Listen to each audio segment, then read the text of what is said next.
ऐसा धमाका किया है जिसने दुश्मनों के होश उड़ा दिए हैं और खासकर पाकिस्तान में इस कदम से काफी हलचल मच गई है। अब भारत बना रहा है 1000 किलो के 600 सुपर बंकर बस्टर बम, ऐसे बम जो दुश्मन के सबसे मजबूत ठिकानों को भी मिनटों में मिटा सकते हैं।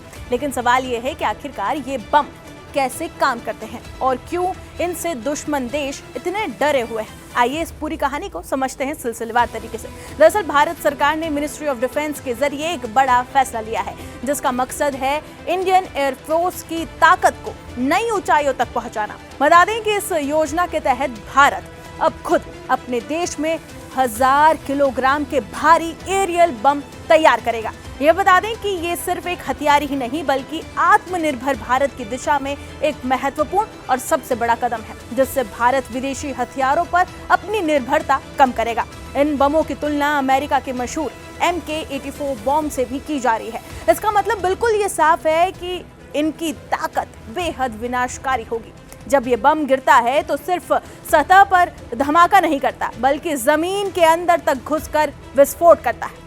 अब इसका असर क्या होगा उसे समझिए। दरअसल ये मजबूत कंक्रीट बंकर टूट जाते हैं, अंडरग्राउंड ठिकाने खत्म हो जाते हैं, दुश्मन के कमांड सेंटर पूरी तरह से इससे तबाह हो जाते हैं। यानी जहां दुश्मन खुद को सबसे ज्यादा सुरक्षित समझता है वहीं ये बम सबसे ज्यादा नुकसान पहुंचाएगा। अब ये कैसे काम करता है बंकर बस्टर बम, उसे समझिए।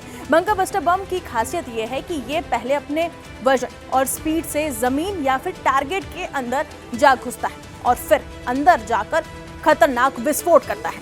इससे जो शॉकवेव बनती है वो अंदर मौजूद हर चीज को चकनाचूर कर देती है। यही वजह है कि इसे एयरबेस, बंकर और मिलिट्री हेडक्वार्टर को निशाना बनाने के लिए इस्तेमाल किया जाता है। अब किन फाइटर जेट्स में ये इस्तेमाल होगा उसे भी आप जान लीजिए।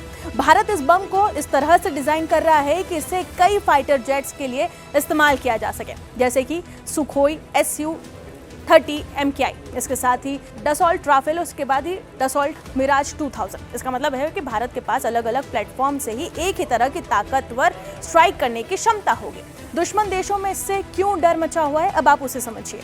ये सबसे बड़ा सवाल भी है कि दुश्मन आखिरकार इस बम से क्यों घबराए हुए हैं, क्योंकि बता दें कि भारत के पास होगा लंबी दूरी से सटीक हमला करने की क्षमता, गहराई में छिपे टारगेट को खत्म करने की ताकत और इसके साथ ही सबसे जरूरी बात, पूरी तरह से ये स्वदेशी हथियार है। इसका सीधा सीधा मतलब ये हुआ कि दुश्मन के बंकर, एयरबेस या फिर छिपे हुए ठिकाने अब सुरक्षित नहीं रहेंगे। प्रोजेक्ट कैसे आगे बढ़ेगा अब आप उसे भी समझिए। बता दें कि इस पूरे प्रोजेक्ट को 2 हिस्सों में बांटा गया है। पहले चरण में बम का डिजाइन और प्रोटोटाइप तैयार होगा, इसके साथ भारत में ही इसकी टेस्टिंग की जाएगी। दूसरे चरण में बड़े पैमाने पर इसका उत्पादन होगा और करीब 600 बम पहले तैयार किए जाएंगे। पूरी प्रक्रिया को पूरा होने में लगभग बता दें कि 2.5 साल लग सकते हैं। तो ये साफ है कि भारत अब सिर्फ अपनी सीमाओं की रक्षा नहीं कर रहा बल्कि भविष्य के युद्ध के लिए भी खुद को बेहतरीन तरीके से तैयार कर रहा है। ये बम सिर्फ ताकत का प्रदर्शन नहीं बल्कि एक साफ संदेश है कि अब भारत आत्मनिर्भर है और दुश्मन के लिए कोई भी ठिकाना अब सुरक्षित नहीं रहा। इसीलिए ही इस वक्त इस खबर से पाकिस्तान में भी बेचैनी साफ नजर आ रही है, बौखलाहट साफ नजर आ रही है। इस रिपोर्ट पर आपकी क्या राय है कमेंट सेक्शन में जरूर बताएं और बाकी तमाम खबरों के लिए जुड़े रहे जी न्यूज़ के साथ।